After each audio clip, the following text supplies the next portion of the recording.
Srbinu Smer je prvi ispenjao jedan od najuspješnijih alpinista Srbije iz druge generacije davne 1978. godine.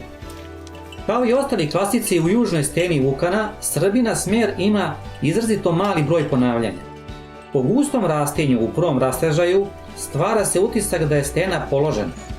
Kada posle 100 metara uspona pogledate na dole, shvatite da ste bili u čistoj vertikali.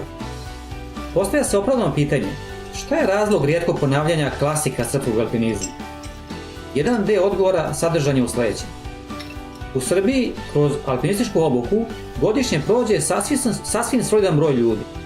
Od svake generacije zadrže se tek manje od 3% obučenih. Oko stotinak ljudi, nekad više, a češće manje, svake godine predaje svoje penjačke kartone i time overava svoje bavljenje alpinizmom. Svi oni se mogu grubo podeliti u 3 grupe. Alpinisti visokogorci, alpinisti rekreativci, alpinisti sportisti. Ovih posljednjih ima uvijek svega nekolicina. Sliku u javnosti uvijek pravi većina. To je glavni razlog potpuno iščašenog predstavljanja alpinizma.